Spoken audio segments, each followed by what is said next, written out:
Speak softly. Speak softly and carry a big stick. By the way, Teddy Roosevelt wasn't talking about having a massive hog. No. Even though he did, he wasn't. He kept his image of his own hog private to himself. I don't actually know how big Teddy's hog was. Dad? Who is my daddy and what does he do? Dad? Daddy, chill. Dad? This is the dad voice. Okay, here we go. It's the Dad Voice Podcast. Hello, we're dad voicing. We are not blasting. We're not blasting. We're voicing this time. I'm Cole. I'm Phil. And we're doing fun stuff, cool stuff, slick stuff. So, Phil. Yes. I picked the subject today because my wife was talking about it with me. We were just talking about in the Dad Blast heated rivalry, which will probably come back up. And I also realized that in the last episode, we were being real, like, chuckleheads, like real masculine, possibly toxically masculine. That's the first thing people think when they see me and hear me. Man. Is that you're toxically masculine? That's just so masculine. So, I thought, what better way to address all of that than to just make an episode about masculinity and toxic masculinity, good masculinity. Oh, we're not making an episode where we get to be toxic masculine? Mm-mm. Oh, I thought we were going to make an episode to try and get ourselves banned. Yeah, no, okay. We're not doing that. But masculinity is an important part of being a father, right? It is. That's what we talk about. We talk about being dads. This is the Dad Voice Podcast, if I didn't say that already. And so part of that means that we have to address sometimes the shitty things that come with being a dad and being a man. And one of those is this heavy, heavy burden of masculinity that sits on our shoulders. And I will tell you, like, the first to admit that I really don't like to trap myself in the confines of masculinity, but I'm guilty of toxic masculinity. And oh man, it's in the places you wouldn't believe too. Yeah. Like I'll be sitting there peeing at a urinal and I'll be like, dude, I am not peeing hard enough. This guy thinks I'm a pussy.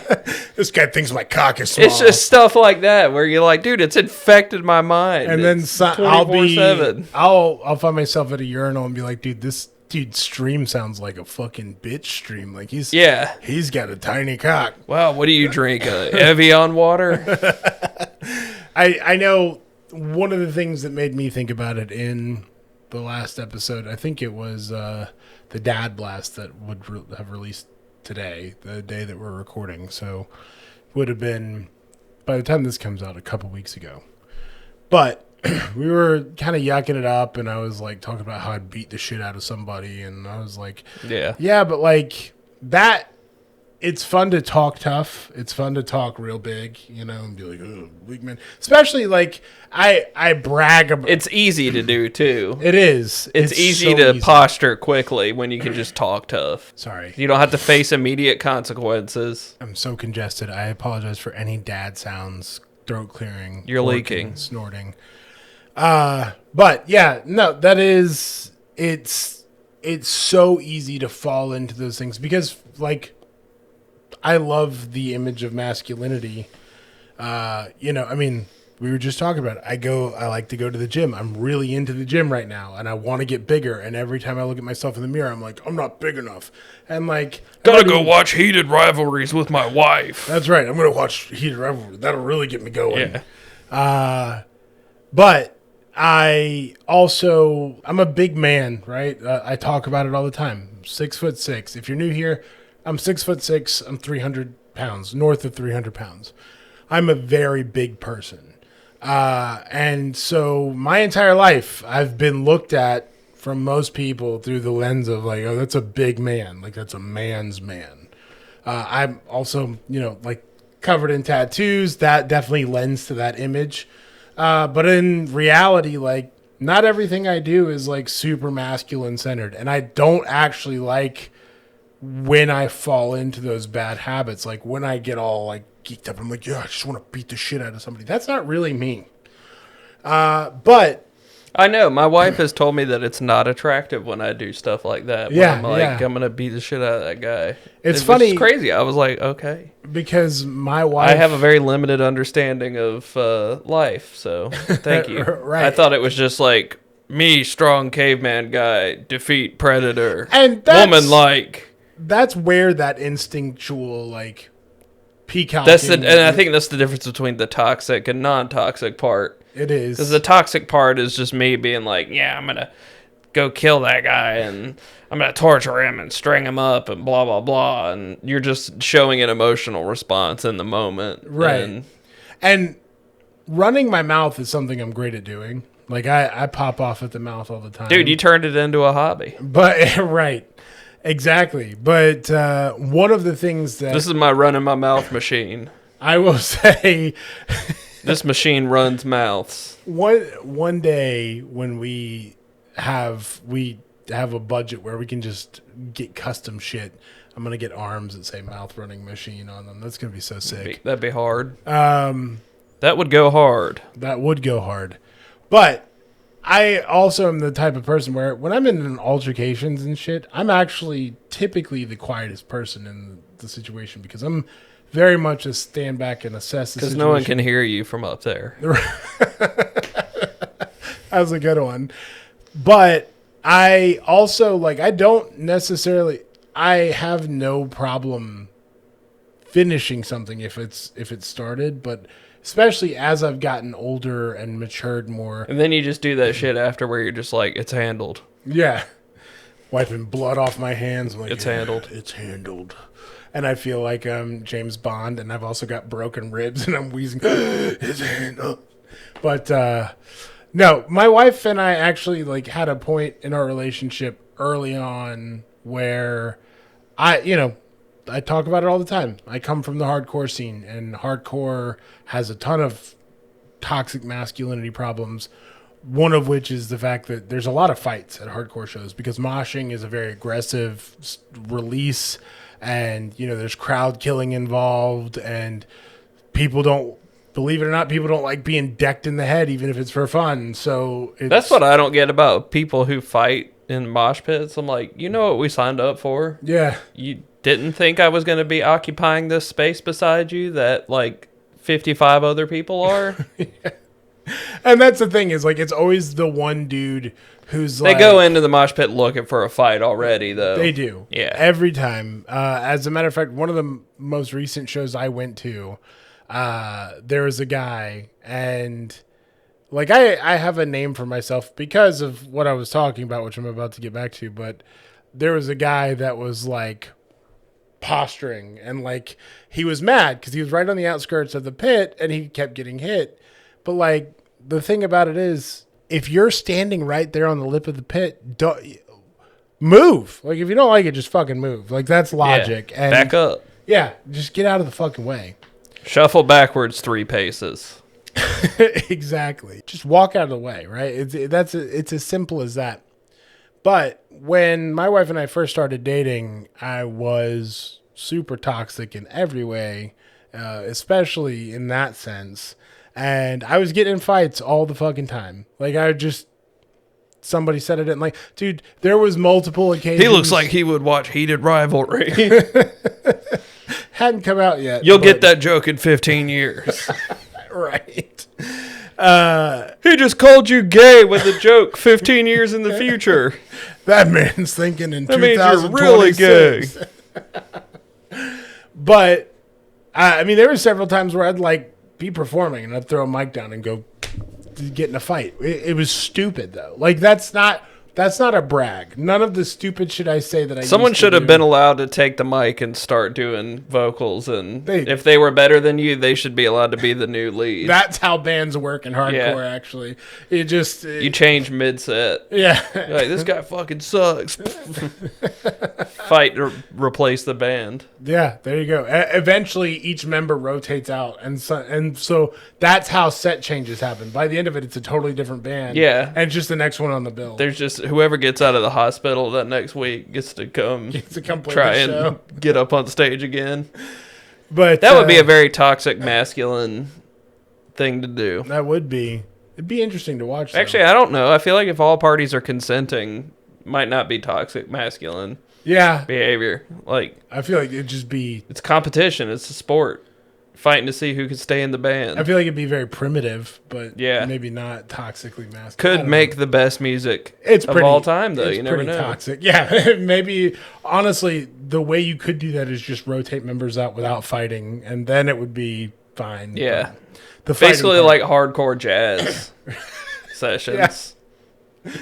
But when I first met my wife, she like had to have like a serious talk with me and had to look me in the eye and go, "You can either keep doing this bullshit, or you can reel it in, and this will work. But we don't work if that's what you want to do. You want to go out there and act like a big man, big scary man." I also carried firearms with me all the time and shit, and I think she was also afraid that I was going to shoot somebody. Yeah. However, I've always been a pretty responsible firearm owner, and I never have pulled a gun on someone without feeling an absolute need to pull a gun on someone. What the fuck? Yo, me and you're out of honey mustard. Yeah, 100% Chick-fil-A gets the gun. No Chick-fil-A sauce, bitch! Honey mustard is yellow, too. That, you know, and that was like my first kind of wake-up call with, hey, maybe I am a little bit too much like this. Yeah, my wife's had to sit me down and tell me to calm it down with that kind of stuff multiple times throughout our relationship, and now it happens way less. So It's funny I'm proud of because myself. I feel like both you and I now, most people that meet us would be like, yeah, they're just two chill guys that have a podcast. Meanwhile, 10 years ago, we were like, I'll fucking Just kill running our you in the mouths, street, fighting bitch. people. Yeah. But masculinity Now we're is... now we're just like, so fatherhood. What's that like? Wow. Cool. Let's talk about positive masculinity, which that's a thing. I think when people hear toxic masculinity, their initial default reaction is to tense up and go, masculinity isn't toxic. And you're absolutely correct. You can be masculine without being toxic. Yeah. And that's why I thought this was a good subject to talk about. Because Yeah. you providing a masculine image of what good positive masculinity is like is important for your kids to see. Is it like that? And that gets into dangerous territory because that's where some people are like, exactly, that's why you can't have two moms or two dads. That's not what I'm saying. Okay. If you are going to be a masculine role model for your children, you need to know that, like, telling your kids that beating the shit out of people and asserting your dominance and becoming, you know, ruler of the schoolyard, that's stupid shit and that's bad. But telling your kid that they, if they are gifted with strength, should be someone who is not afraid to stand up for the little man, that is a more positive form of masculinity. And it doesn't encourage violence, because standing up for the little guy doesn't always mean you're just going to go beat the shit out of the bully. It means sometimes you stand up and you stand in between them. And Yeah, you just intimidate the bully enough. Let them know that someone's there. You ain't even got to lay a hand on them. you just lock eyes with them and pull your pants down. Yeah. Nobody has ever fought a guy with his dick out. Okay? My God, he was hard before he came over here. What the fuck? He was already hard when he pulled his pants down. And that's positive masculinity, folks. Yeah, but really positive. No, but masculinity also doesn't just look like fighting. Masculinity looks like shouldering some of the weight in your household. Yeah, literally, because I lifted something. Oh, I lifted a tiny chair in front of my daughter the other night, and she was like, "Daddy, you're so strong." And it's just like nice to hear that in a not sarcastic way. And it definitely like beefed up the positive masculine part of me where I'm Right. like, me can lift up chair like that and she can't. Me strong, she tiny girl. But it was from a helpful perspective. Yeah. And that's why it felt good. Yeah, I wasn't like, yeah, you see the way I throw that chair after the Panthers lost the fucking game? I fucking hate the Panthers. I'm gonna God, beat the I'm gonna shit go out on of an them. emotional rampage and ruin an entire Sunday. I don't think I've ever ruined an entire Sunday from the Panthers losing, but definitely some couple hour stretches where I was just not happy. But I think toxic masculinity would be letting it ruin your entire Sunday. So I think that's how we kind of define toxic masculinity, where it crosses a certain part of the spectrum. Yeah. Well, and yes, that's Got to be able to put best way to numbers put it. on it somehow. got to put numbers on it. Yeah, because that's the only way we can observe it quantitatively. But I've noticed that, like, I fall into some really bad habits. Like, we were talking the last episode with the gentle parenting about how I tell my kid, we go by the 3-strike rule. If they hit you, you don't hit them back the first time. You tell the teacher. Second time, you tell the teacher. The third time, if it's not stopping, then you have my okay to defend yourself. And it is never like... Fourth time, you hit the teacher for being a bad teacher. And now we've crossed the line over into the toxic. But it's... You have to... Like, masculinity is requires a strength, but like it also requires a patience. It requires being that nurturer and being someone who's not afraid to just stand in and go, hey, the norms don't affect me because I'm positively seated where I am right now, and this is who I need to be for my family or for me or for my friends or whoever. Masculinity wears a ton of different masks, and I'm probably not going to articulate this the way I want to this entire episode, but I have 2 boys, and I have to provide a good, positive influence for them. Yeah, you have a bit more of a, I guess, weight of responsibility in not showing toxic masculinity because you have 2 sons. But then I need to also show my daughter what men should be like. Exactly, yeah. Because if you don't provide a good example for her, she's not... You want your daughter to go and find a guy that, is going to take care of her and treat her well and protect her when she needs to be protected, but also don't treat her like she's a damsel in distress, because women can defend themselves. Women are strong, equal creatures, right? Like and you need to make sure that your daughter understands that. And toxic masculinity is where you start to kind of slip into those tropes of you're a small woman and I'm a big man. Yeah. And in reality, good masculinity is accepting that, like, it doesn't matter if she's a small woman and you're a big man. You both have different things you offer to the relationship, and that's how it works. My wife is much smaller than me. If somebody said some stupid shit to her in a Target parking lot or attacked her, I would immediately defend her. It's going down at the Target parking lot. It's going down at the Target parking lot. But at the same time, she doesn't need my defending. She's a strong woman. Like, she's had 2 fucking kids, and she's married to me. Yeah. Like, that's the big one.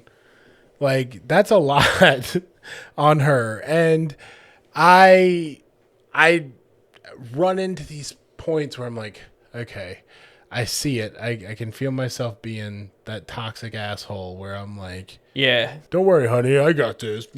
Yeah, if that guy looked at you wrong, I would blah, blah, blah, blah, blah. When you start doing that, that's when you cross into the, you're showing your insecurities right now. And it's not attractive to them. Like, as much as... that's what she said specifically, is she's like, Phil, that's not attractive. Right. And the thing about it is, if they want a big, strong, rough man, it's typically not in a Target parking lot. Okay? It's... Yeah. You know where it's at. I mean, I'm not trying to get too weird about the sex thing, but normally there's areas where you can flex those muscles and it would be attractive to them, but it's definitely not out in public. Okay? Women tend to be that calming force.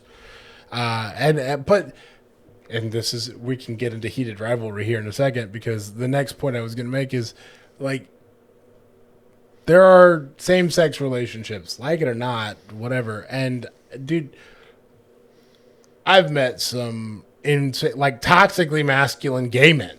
Like, actually. Yeah. It's the weirdest thing, too. It's because it's off-putting because our whole lives, like, the world is just now settling it. And I think for me, the biggest thing that I've always had stuck in my head is like, the only reason, a big thing conservatives like to say is, well, you don't have to push being gay down my, or I don't mind gay people as long as they don't push it down my throat. And it's like, well, what do you mean by that? And they're like, well, they always got to talk about it. And they got to have pride parades and everything. It's like, yeah, but you being the way you're being is what's making them have the need to do that. Yeah. Right? Like you being suppressive of them. Nobody's going and saying, I just wish you guys wouldn't hold hands in public, you and your wife, your heterosexual wife. Like, it's, you have to You would be eating at Applebee's. Yeah. You people. Is Applebee's the straightest restaurant? I think so. Yeah. It seems like a pretty straight place. It's like, you know exactly what you're getting. It's not a varied crowd in Applebee's. Yeah, drinking a Bud Light at an Applebee's is or a just $1 American margarita shit. Yeah. served in an old the fishing bait bucket. Yeah. Getting thrown out of an Applebee's is... It's an American pastime, it is. Men in general can be just toxically masculine. And like I said, I know gay men that have been toxically masculine, but gay men, like, for some reason, the cultural standard that has been applied to men makes being gay somehow inherently feminine. I guess it's because you're attracted to a man, and that's supposed to be something only women are attracted to. But, like, dude, first off, most of the gay men I know are incredibly shredded, like, absolutely great looking dudes. Hockey players? We're not there yet. Gay men tend to be focused on their careers and shit like that, and then, you know, they find their husband and then they settle down and adopt kids, at least with the gay men I know. I know everybody's experience is different. But I've never, in my mind, I've never looked at a gay man and been like, are you being gay is what makes you not masculine? I don't see it that way, which I'm gifted with that. And honestly, though, I don't know where I really don't know what flipped the switch in me. I don't know what... enlightened you? Enlightened me. That's a good one. I don't know what enlightened me.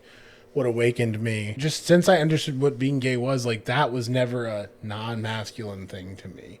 As a matter of fact, to be honest, to be a dude that fucks another dude or to be a dude that gets fucked by another dude, you kind of have to take a beating. You gotta be manly. You gotta be manly.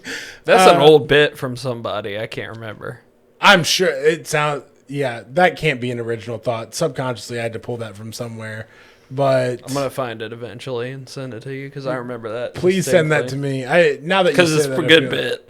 But yeah, like the most masculine thing you can do is fuck another dude. I feel like that's probably the punchline of the joke you're talking about. It is. But yeah, but you know, and then we have these beacons of what. Like perfect examples of toxic masculinity, like Andrew Tate, who's a fucking weird fuck, Nick Fuentes, who's never fucked a woman, and all these like influencers, like these nerdy little dorks. Does it make him less of a man if he's never fucked a woman?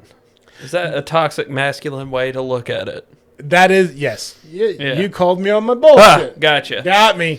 But it's... my new role for your foil. Okay, but to that point, we put ourselves in that toxic masculine mindset, and he is touting himself as that version of masculinity, right? Like he is the man, right? And then you find out that he's never fucked a woman, so it's all a facade, which is why he gets discredited. Not because he's never fucked a woman. Dude, again, I don't care if he's screwing dudes, okay? That doesn't change the masculinity in my head, but in his head it does, and that's why it matters. So, you know, and Andrew Tate, same way. Like, the dude has come full circle. Like, if you go through his history of Twitter, it started years ago. He's like, getting married is a feminine thing to do. Commitment is feminine, blah, blah, blah. And he's like, now he's like, having sex with a woman is feminine. Why would you want to give a woman pleasure? That's a feminine thing to want to do. Yeah. You should only want to match yourself with other alphas and give them pleasure. Like, being gay? We sharing pleasure with each other tonight, brother. We are Spartans. Yeah. Yeah, Spartans did fuck each other. That's right. They Good job, did. bro. Then but- they went into battle. Not battled in X comments or replies. Oh man, X is just that's another one who's just his ideas of masculinity are so just fucking draped in shit that it doesn't. And I think that's where I get away from the toxic masculinity most is because their opinions don't matter to me.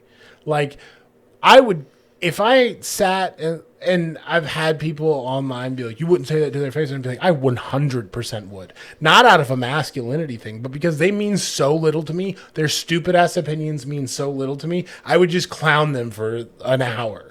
Like, it would just be me talking shit because it doesn't matter. That's not the definition of masculinity for me. And I'm not bothered by other people's versions of masculinity.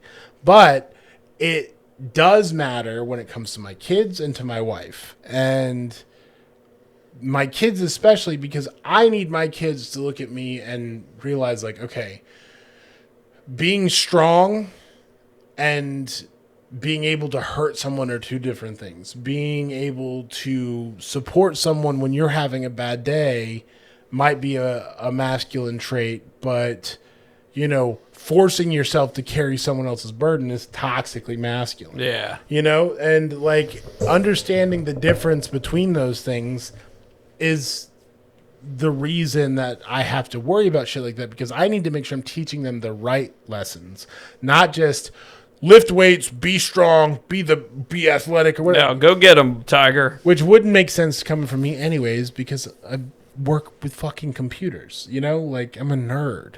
I play video games and I draw. Like, as a matter of fact, I didn't even, when I graduated high school, I was on no sports teams. Like, I'm not an athlete. I did Brazilian jiu-jitsu for a little while right after high school. I would love to get back into it because I do miss the discipline of it. Like, it is a very disciplined sport and there's a lot of lessons learned. You work a lot of different muscles too. You do, yeah. And for physical fitness alone, it is fantastic. But it's also very humbling. And you want to talk about shedding toxic masculinity, that'll do it for you. Yeah. Because there's always a guy who's probably smaller than you that will beat the shit out of you in Brazilian It's like that one life motto that someone taught me. Every single person just needs their ass kicked one good time in their life to be able to be a good person. Every single... And by the way, I was talking earlier about how I got in fights. I used to get my ass kicked all the time. And if you are someone who's going to brag about how many fights you've been in and you tell me that you've never lost one, I'm going to tell you you're a fucking liar. You don't get good at fighting without losing fights. But that's not the point. That's toxic. You know what I mean? Like, that's where, like, people roll their eyes. We're going to tread into some dangerous territory here, but that's not what I'm trying to do. But Alex Petty was just murdered by ICE. And the crazy thing that people are glancing over because they're more focused on what happened a few moments after this, but Alex Petty was a registered nurse for the VA, and the most masculine thing he could have done wasn't bucking up to the ICE agent. He stood his ground, and of course I respect that. Unfortunately, that's probably what got him killed, but he wasn't worried about ICE. In that moment, he was doing what he was meant to do as a nurse. And he saw someone who got pepper sprayed and he went to help her. And to me, that is masculinity without being toxic. Because he was not worried about the conflict. He wasn't fucking worried about the toxically masculine fucking juice heads behind him that ended up killing him. He was more focused on a woman that had been pepper sprayed and got hurt. And that, to me, is what masculinity really looks like. It's a positive reflection of doing what's right for the sake of doing the right thing. Using your literal strengths for good. Right. And that's what again, he took an oath. Like he took an oath as a nurse to go and protect those people. And like I even see like I follow a lot of left-leaning, leftist, liberal creators on content create. I don't know what the fuck to call them, pundits, whatever. Like Good Trouble is a good example of one. And like the dude makes a bunch of good points. I'm not shitting on him at all, but the dude also responds to people who call him like a pussy or call him out and be like, why don't we fight? And the dude will just make a video with his shirt off. That's pretty toxic. A little much. Yeah. I say this a lot, but one of the people I credit most to all of my positive attributes is my grandfather. And his version of dude, the guy never yelled, never puffed up his chest. He was a lifetime military man. You had the quiet strength. Yeah. He served 20 years in the Air Force and he served 20 years in the National Guard. He, by every right, could qualify himself as more masculine than the average man. He never talked about it. He never puffed his chest. There was like one time where he raised his voice, and it's because me and my brother had been arguing nonstop for like days on end, and my grandmother was losing her mind. Sounds like he didn't have to raise his voice again. He did not. But it wasn't even out of an anger thing. It was more of like to be heard over us because we were bickering so loudly. His version of masculinity is something that I will always chase because he was a carpenter by trade. He would fix everything around the house. He was a classically good husband, but he never did any of that at the sacrifice of my grandmother's dignity or respect. He always held her in the highest regard around us, at least, and I'm sure there's parts I didn't see, but that to me was always the strongest example because he was such a peaceful, kind, loving man, super intelligent, and I valued that more than anything, how he was able to be so patient and so kind, and that's what I strive to be, even though I fail at it miserably. But I don't get into the taking off your shirt, puffing your chest, being a tough guy, whatever, anymore, as much as I get into, like, if somebody needs... There is a time and place for violence. But what made me think of my grandfather was he had like a little placard that had that quote from Teddy Roosevelt, speak softly and carry a big stick. Right. Dude, I was just thinking about that quote. Yeah. And that's funny. I was just about to say that. That to me is that's ideal way to positive approach masculinity. Yeah. And by the way, Teddy Roosevelt wasn't talking about having a fucking massive hog. Okay? No. Even though he did, he wasn't. Teddy, because he was humble and not toxic masculine. Teddy had a fucking crank, okay? He kept his image of his own hog private to himself. I don't actually know how big Teddy's hog was, but that information is probably buried in the annals of history. Yeah. Nice. Yeah, I had to make that joke.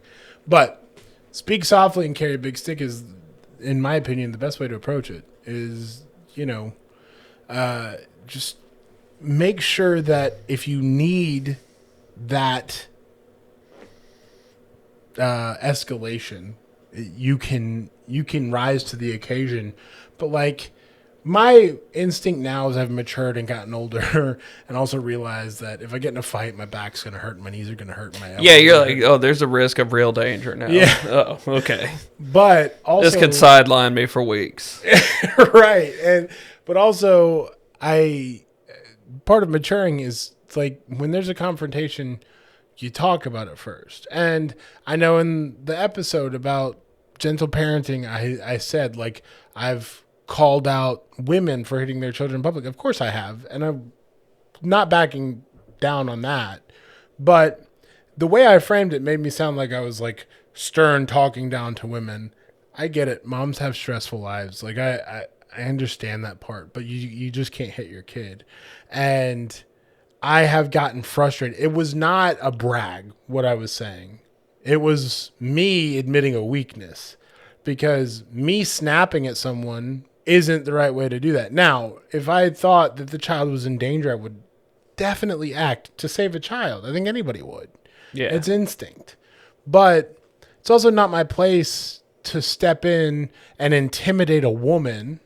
So it wasn't like a positive thing that I was talking about. That's really what made me think about this. But, dude, I've been yapping the whole fucking time. I need some input from you before this becomes the me show. All good, man. I'm letting you get full thoughts out. Thanks. I watch as they form, and I try to just interject when I... Too many of them. Well, see, you have what I lack tonight, which is full thoughts. But Full thoughts. Head's empty, no thoughts. yeah, ain't shit going on in here. Yeah, I mean, I think a lot of it is the way it trickles down into parenting, too, is... like doing stuff like teaching your kids that it's okay to say, I don't know. Stuff like that. Because, obviously there's probably a part of toxic masculinity where being a braggart and talking about how much you do know is negative. Then, I always just encourage my daughter to just say, I don't know.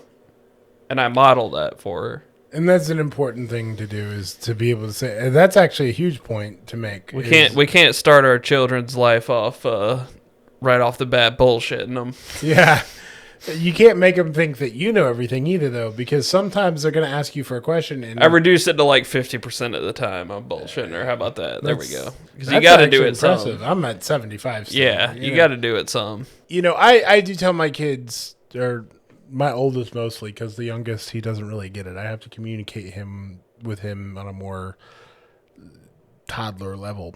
But my oldest, like, I tell him all the time, like, hey, dude, I'm going to make mistakes, and I'm wrong about things all the time. But my whole objective here is to make sure that if I am wrong, if I'm doing these things wrong, that I'm fixing it with you. Like, I don't want to just be wrong and make you think that it's okay for me to be wrong, but not for you to be wrong. I want to openly admit, I don't know the answer here, or I got this wrong. And that's an important thing to note, because teaching your kid how to say I'm wrong is huge for them.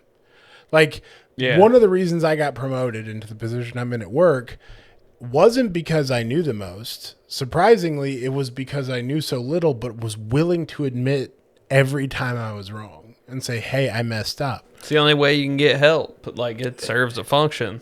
Another piece of wisdom. You have to say, I'm wrong. Yeah. Another piece of wisdom from my grandfather was, he used to tell me, he was like, if you think he's like, the dumbest guy in the room is the guy who thinks he's the smartest. The guy who thinks he knows everything has nothing left to learn. Because you can never approach anything going, I know all there is to know. You'll automatically filter out very useful things that you could have learned. That's right. So, this doesn't have to be a full hour. We're getting close to the end of the line. I know I talked a lot this episode. I appreciate you letting me get it off my chest. I know you're low energy, and we probably both want to get home to our families and prepare for the snow. Yeah, But again. God, yeah, but I love how we did 2 snow-themed episodes with the Dad Blast and the snow day episode. That's big happenings around here. I mean, come on, we don't get that a lot. It's a big deal. Can't avoid it. By the time this comes out, the snow day episode will be last week's episode, I think, if I'm thinking of the schedule right. But yeah, that episode, and then now we're getting snow again. It's fucking awesome. And it's probably gonna, like you said in the Dad Bless, it's gonna keep coming. It's just now we're in that gets into a cycle, damn pattern and it doesn't stop. We're gonna get our asses kicked for a few weeks straight. Yeah. And then eventually it'll stop, and then the severe thunderstorms and tornadoes will come. Love that part. Love it. And then hurricane season. Love being alive, man. It's so fun. Dude. Always interesting. Always. I just, like, the last hurricane season, we got a hurricane in the fucking mountains. I cannot imagine how crazy it's going to get weather-wise. Well, and now we're going to get snow at the beach this weekend. Which is wild. Yeah. We're having a nor'easter, and my dad made the great joke very quick. He was like, it's a southeaster. I was like, nice. Dude, we got to get him on here to bang out some zingers for us. My favorite thing about this whole situation is Donald Trump got on the horn and was like, hey, liberals, if global warming's real, why is it was so cold? Why is there all this snow? He's like, why do we have southeasters now? And like nobody around him was like, should we explain to him? I know, they were like, God, dude, that joke is so old and There's overused. science. No. But yeah, I hope that we get to hunker down and all stay safe for the snow. Appreciate you letting me talk about this because I also wanted to kind of make sure. I know we're in season 2 now, but I want to make sure we set that tone. We didn't even talk about Heated Rivalry, by the way. But if you want to, okay. If you want to hear, well, now me I talk can about watch it without spoiling it. Maybe we'll see. If you want to hear me talk about Heated Rivalry, it's in the Dad Blast. There you go. Use it to sell the other video. That's coming out. That just came out before this one. So go listen to it. It's about gay hockey dudes. It's really spicy. It's very sexy, and no, it's a good show. I actually really enjoyed it. It's very sweet. 2 very sweet love stories. Just lots of dudes boning and fucking. That's cool. That's the most masculine way to fuck. It is. Apparently, that's what we learned today. Listen, if you guys want dad advice, any advice from us, or if you want us to just talk about something, just email us at thedadvoicepod@gmail.com. Subject line dad advice, and we'll talk about whatever you want us to talk about. Literally anything. We will shape an entire episode around it. You can ask the 5 people who have submitted dad advices. So we'll fucking do it. We'll do it. We're so desperate for content. The Dad Voice Pod on all socials. What is the one we just joined? Up something? Up scrolled. TikTok is getting dangerously invasive. So, and they keep fucking with our views. It's just shit. Completely messed up right now. Yeah, it's a fucking It's shit not storm. counting likes right. It's just a mess. So, go follow us on Upscrolled. It's the Dad Voice Pod. Same as everywhere else. Get your data taken by another company. Yeah, there you go. I don't know who owns Upscrolled. Do you know? Nope. Well, we're I don't having fun. research things before I do them. I just go We head just first. do 'em. That's right. We started an account though. It's fun. We're gonna post our shorts there. Did you post tonight's short there? Oh no, I need to do that when Son I get of a home. bitch. Yeah, see, But I'm a routine guy. Once it gets into my routine, then it's like never leaves. Yeah. No, that's the ADHD thing. I think it's about Yeah. time. One of the next episodes we got to retouch on the ADHD thing. Yeah. Because I feel like we've now. It's important. That was one of the first episodes we did, and now we have nicer mics. Yeah. Better cadence. We need to like go through and redo a lot of the first episodes because I want to do video games again too. Dude, video just games- with the better. So I think what we're gonna do is we're just gonna start the cycle again. And Yeah, just go through. we're just gonna keep doing seasons 1 and 2 over and over until we Till break someone big, calls us and out then on we it. finally start making new content. When we have people that can just write it for us. Yeah. No, we'll make them different. Video games is Yeah. always, dude. I don't think we'll ever Can run just out of content. yeah, just always talk about it. Yeah. I it's do so have to much bring fun. back the Bungie cuck joke though. Oh, That shit was funny. it's gonna work still because, dude, I'm still playing Destiny. Yeah. It's a fucking mess, but I'm still playing. I'm not buying Marathon. That's beginning to sound more like a drug addiction. I'm You're like, God, this sucks, but I'm mainlining it every Dude, night. I was so adamant about not buying Marathon, which is Bungie's next like big project, and they pushed back more Destiny content because of Marathon. But then they put it out for $40. I was like, maybe I'll buy Marathon. How is it? Huh? How is it? Oh, it hasn't come out yet, Oh. but it's coming out soon. But like, I just F it. don't. F tell it, me, we 'cause ball. I will. I don't know. But Now we're just planning podcast yeah, episodes on so camera. yeah, it's time to go. Any dad formations? I'm trying to think of something clever. It can be stupid. You know what? I think one of the ones I did was hey, smoke You weed can- every day.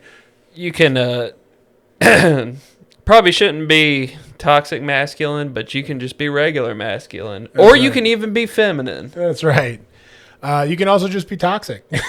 Nice. It knows no bounds. That's right. No, my dad formations are just stay close to the ones you love. Empathy is for some reason getting really hard to find. But you are worth love. You are valuable. Toxically masculine or not, you are an important person in the lives of those around you. And there are very few people I would say just fucking go die. So I can assume that anyone listening to this, we're happy you're here. So love ya. Stay in kiddo. school, stay off the hard stuff, and keep between the lines. There you go. Love you, kiddo. We're proud of you. We will see you guys next episode. Bye. Deuces. Not my dad! We did it, Dad! Who is my daddy? And what does he do?